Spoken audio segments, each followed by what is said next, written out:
Salut mon petit loup, on se retrouve aujourd'hui pour une nouvelle vidéo. Alors on va, comme tu l'as vu sur la miniature, parler de bleu-gris et de bleu-rouge qui vont être des decks qui vont littéralement atomiser tout ce qui existe dans la méta à l'heure actuelle. On en parlera du coup dans la vidéo. Mais avant ça, j'ai deux petites choses à vous dire. Première petite chose, je vous remercie du fond du cœur. Bon, on n'est pas encore arrivé aux 1000 abonnés, mais on y est presque. Mais grâce à vous, j'ai atteint un objectif que je m'étais fixé, c'était la monétisation de la chaîne YouTube. C'est officiel. La chaîne peut être monétisée, donc je peux commencer à gagner des petits sous-sous grâce à YouTube. Et pour ça, je vais avoir besoin de vous plus que jamais. Alors, je précise tout de suite, c'est sans aucune obligation. Mais j'ai créé, grâce à la monétisation de YouTube, trois formules d'abonnement. Donc, je vais vous montrer en quoi ça consiste. Ça ne change rien du tout aux abonnements classiques. Donc, vous pouvez toujours vous abonner gratuitement et accéder gratuitement au contenu sur ma chaîne. Et ça ne changera jamais. Mais grâce au système d'abonnement, si vous voulez me soutenir un petit peu, vous avez l'opportunité de le faire. Moi, ça me permettra de financer plus du coup le projet de la chaîne YouTube. Parce que je ne vous mens pas, ça prend du temps et ça coûte quand même, enfin, c'est pas gratuit de faire des vidéos malheureusement. Et voilà, donc du coup ça vous permettra de me soutenir un petit peu et vous aurez accès à divers avantages. Et ça vous permettra de me soutenir et voilà, mais c'est vraiment sans aucune obligation, je n'oblige personne. Si tu ne le fais pas, il n'y a aucun problème et si tu le fais, bah, mille merci parce que c'est grâce à ça que je pourrais me développer de plus en plus. Voir ici, donc tu as le bouton rejoindre en dessous de mes vidéos qui va apparaître. Les liens seront évidemment en description, mais quand tu cliques, tu te retrouves sur cette petite page-ci. Et en fait, tu as trois formules d'abonnement, donc petit loup, grand méchant loup, avec à chaque fois donc l'opportunité de rejoindre. Alors c'est bien évidemment mensuel, mais tu peux l'arrêter à tout moment. Tu as accès, donc voilà, les avantages sont ici. Grand loup, tu as d'autres avantages plus les avantages du petit loup. Et grand méchant loup, tu as d'autres avantages plus l'avantage du grand loup et du petit loup. Une petite chose que je tiens à te dire aussi, c'est que je suis dans une équipe Lorcana et nous avons eu une collaboration avec VaultX qui est un site qui vend produits liés à tout ce qui est jeux de cartes à collectionner, donc des classeurs, des protège-cartes, des sleeves, etc., des deckbox. Donc si vous allez sur le site, le lien sera en description. Vous pourrez profiter grâce au code promo donc, qui s'affiche à l'écran ILU10 de 10% de réduction sur votre commande. Il n'y a pas de date limite pour le moment pour le code promo, donc profitez-en. Du coup, on lance le générique et on va se lancer directement dans l'analyse du coup du deck bleu-rouge et du deck bleu-gris comme ils sont pour le moment au chapitre 7. C'est parti!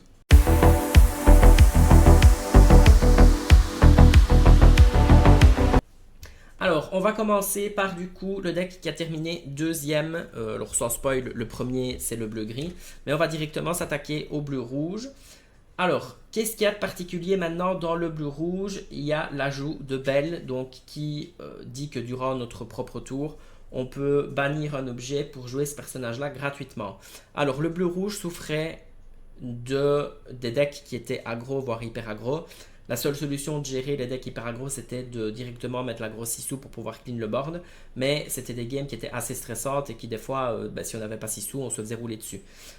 L'avantage qu'il y a grâce à cette belle, c'est que d'un autre objet qui coûte 1, qui est l'objet inhabituel, que quand cet objet-là est banni, on peut payer 2 de moins pour jouer le prochain objet dans ce tour-ci.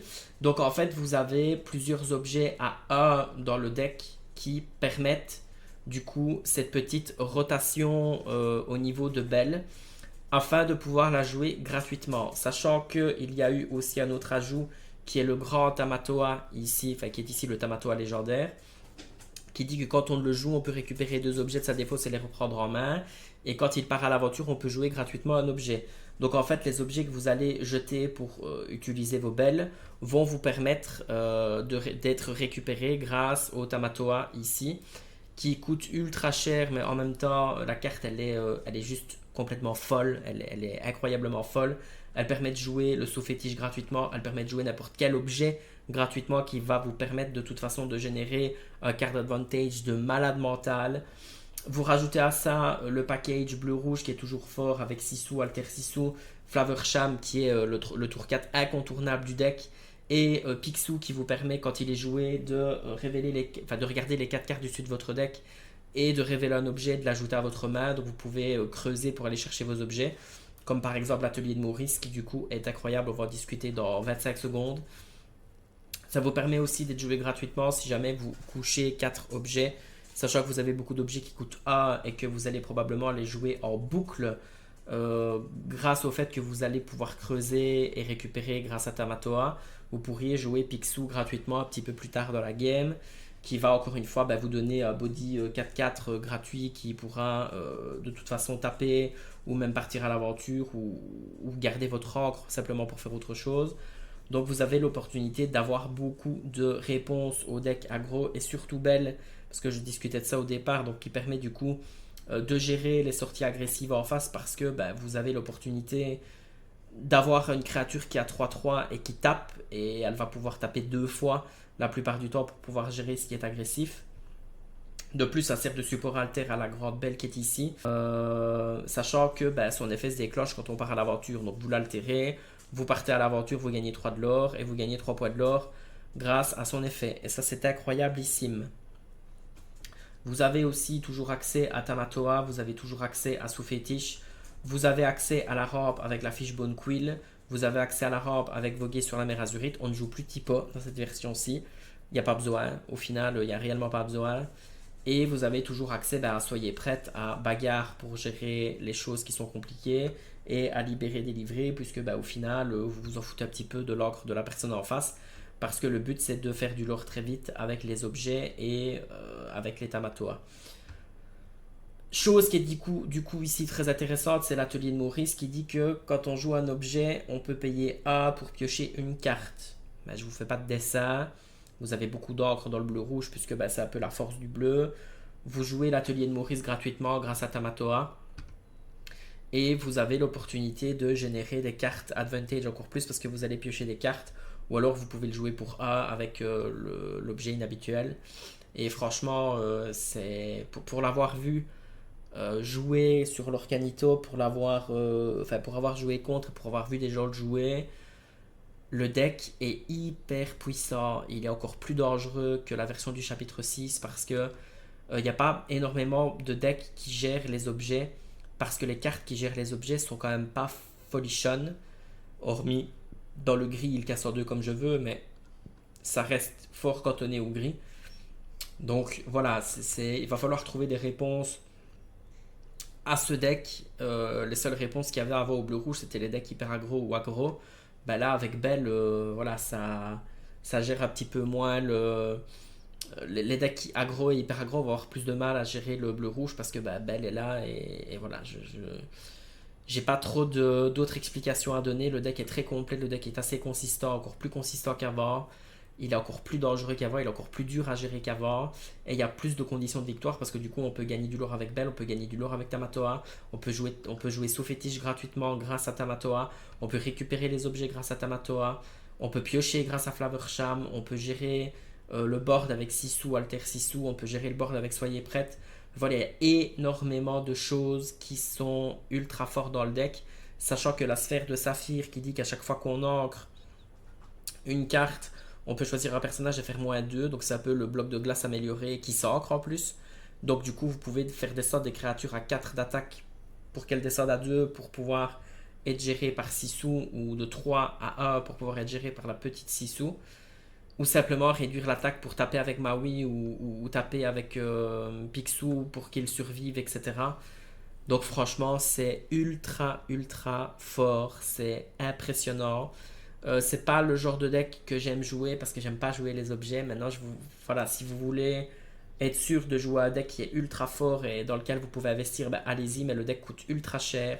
Par contre, on ne joue plus les Maui Reca dans cette version-ci, mais il y a quand même Sissou, il y a quand même Tamatoa qui, je pense, à l'heure actuelle est à 65 voire 70 euros la carte, sachant qu'il vous le faut 4 fois, ça fait 280 euros le playset. C'est énormissime.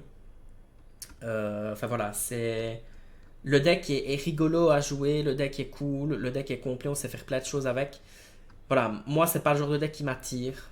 Moi je vous avoue que je suis toujours attiré par le bleu purple et le bleu vert. Maintenant voilà, moi je pars du principe qu'on joue ce qu'on veut dans le jeu et qu'on peut gagner avec à peu près tout. Mais voilà, ce deck-ci a la capacité de gagner contre à peu près tout et de manière assez efficace. Donc voilà. je pense que le deck va réellement dominer la méta avec le bleu-gris on va en discuter dans même pas 50 secondes. Et voilà, c'est assez impressionnant. Vous avez l'opportunité de gérer beaucoup de choses. Vous avez les glaces à l'eau pour piocher, vous avez Flavorsham pour piocher, vous avez Picsou pour creuser vos objets, vous avez Tamatoa pour récupérer vos glaces à l'eau si jamais vous les cassez pour soigner vos personnages. Vous avez l'opportunité de récupérer la sphère de vitalité. Vous avez un setup d'objets à 1, 2, 3 incroyable pour le Tamatoa et faire réellement presque des OTK avec sous fétiche que vous pouvez jouer gratuitement avec Tamatoa. Vous avez un gros moteur de pioche avec l'atelier de Maurice. Et voilà, c'est très très. Franchement, c'est impressionnant ce que le deck peut fournir. Belle est super forte. À n'importe quel moment de la partie, vous récupérez un 3-3. Franchement, c'est waouh. Réellement, je vous dis, hein, je l'ai dit il y a une minute, je vais me répéter, mais je l'ai vu en jeu et c'est très très impressionnant. Bon, du coup, on va passer au gris-bleu. Alors, le gris-bleu qui revient en force est plus fort que jamais, qui je pense va dominer encore plus que le bleu-rouge parce que ici, on a vraiment accès à la gestion du gris et on a accès au setup d'objets du bleu, à la rampe grâce à Typo. Et surtout, ce qu'il y a de très particulier dans ce deck-là, c'est qu'il y a Oswald qui brille enfin, qui a l'opportunité de briller. Alors, qu'est-ce qu'il dit Oswald? Ben lui, c'est à chaque fois, durant notre tour, à chaque fois qu'on ancre une carte, on peut révéler la carte du dessus du deck. Si c'est un objet, on peut le jouer gratuitement et il vient en jeu épuisé, encore heureux. Et si c'est pas un objet, on la remet au fond du deck. Donc il faut bien quand même une contrepartie à l'effet. J'aime pas du tout ce genre d'effet-là. Voilà, je vais pas vous dire que je kiffe ça alors que pas du tout. Parce que je n'aime pas le côté de devoir remettre une carte dans le fond du deck. Parce que j'aime toujours bien pouvoir avoir l'opportunité de jouer mes cartes de toute façon. C'est d'ailleurs pour ça que j'ai jamais aimé le Silson, parce que moi je suis le genre de personne à faire Ariel et ne pas révéler de chansons. Donc moi je vais faire Oswald, je vais pas révéler d'objets et j'aurais bien eu besoin de la carte que j'allais piocher. Mais bon voilà, il y a des gens qui aiment bien, il y a des gens qui n'aiment pas. Moi je fais partie des gens qui n'aiment pas. Mais la carte est très très forte parce que c'est pas une fois par tour, c'est à chaque fois qu'on met une carte dans sa réserve d'encre. Donc vous avez l'encre de votre tour et vous avez l'encre soit de plume en forme d'arête, soit de la pierre géante du dragon, soit de Typo. Et donc ça vous permet d'en créer une fois en plus et de faire une fois en plus l'effet d'Oswald. Et en plus il l'aura deux, sa petite l'aura deux, donc j'ai envie de dire pourquoi pas. Typo qui permet d'ancrer, bah Belle, voilà, j'en ai discuté pour le bleu-rouge, bah c'est exactement la même chose ici avec le gris-bleu. On a la fortisphère, on a la glace à l'eau et on a le bouclier d'Arendelle ici qui sont des tours A objets qui permettent d'être cassés pour pouvoir jouer Belle tout de suite. Les objets TA qu'on va récupérer avec le Tamatoa qui est ici, qui vont servir pour le Tamatoa qui est ici, qui vont servir pour le Flavorsham. Et au final, ce qui fait que ce deck-ci est plus fort que le bleu-rouge, c'est que Belle chante plus ardent que le feu des volcans et perdu dans l'hiver. Donc elle fait un peu comme Cendrillon faisait dans le style Song, sauf que Belle, bah, quand elle va le faire, elle va pas mourir, en tout cas au début de la partie, parce que bah, c'est une 3-3 et que si jamais elle meurt, bah, la personne qui va taper, enfin le personnage qui va taper va mourir avec. Donc on a l'opportunité d'avoir un très très gros avantage de board, surtout bah, que voilà, chanter perdu dans l'hiver avec Belle, ça va atomiser le early game de plat deck. Et je vous assure qu'atomiser le early game de plat deck, bah, ça les enfonce, ça les enterre.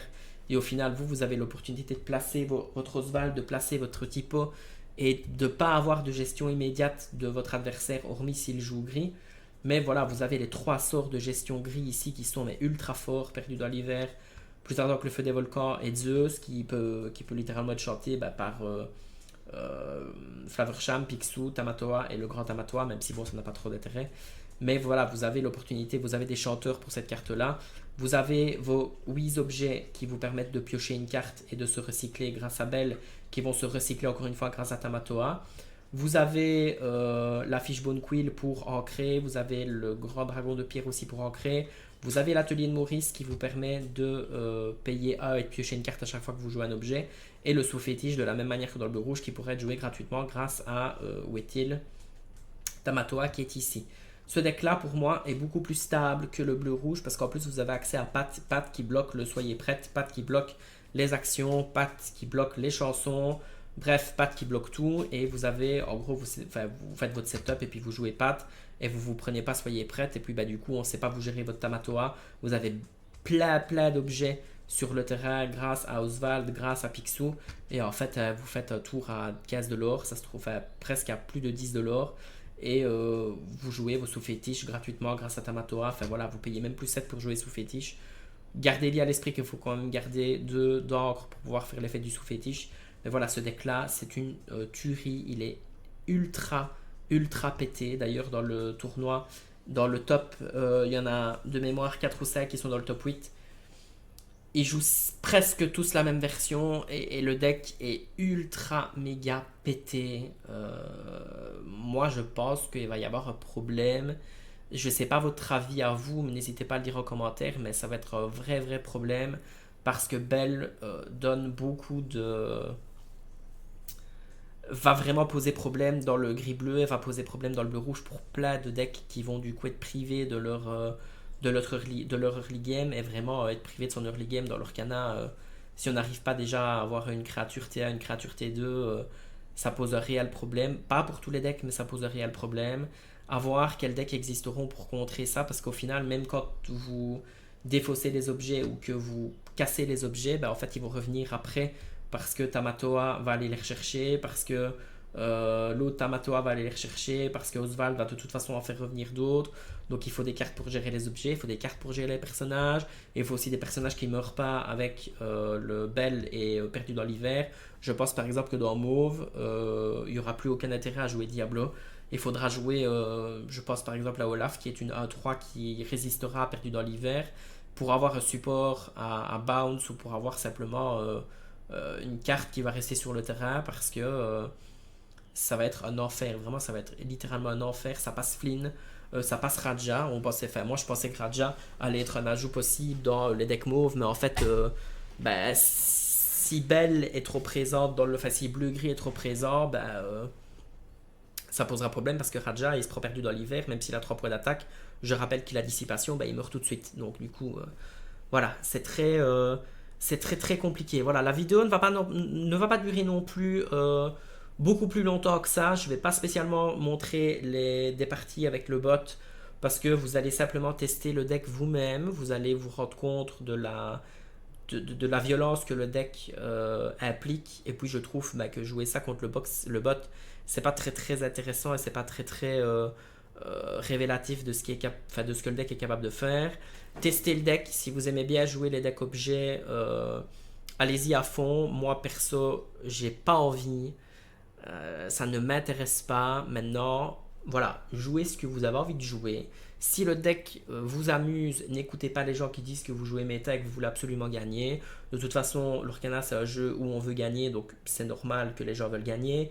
Jouez ce que vous voulez, si vous aimez bien jouer ça, amusez-vous à fond. Si vous aimez bien jouer bleu-rouge, amusez-vous à fond. Mais surtout, si vous aimez bien jouer autre chose, creusez votre deck, essayez de trouver des solutions, parce que des solutions, il en existe. Les parties ne seront pas toujours à sens unique. Donc, jouez ce que vous kiffez. C'est vraiment le message que j'essaie de faire passer le plus. Je vais vous laisser avec ça. Je vous rappelle la propagande de YouTube, on commente, on like la vidéo et on s'abonne si ce n'est pas déjà fait. Et si vous voulez me soutenir, cliquez sur le rejoindre, rejoignez le fan club. Et franchement, je vous serai hyper reconnaissant parce que grâce à vous, on va avancer de plus en plus et je suis bientôt aux 1000 abonnés. Donc franchement, merci du fond du cœur. C'était Stygian. Mouah.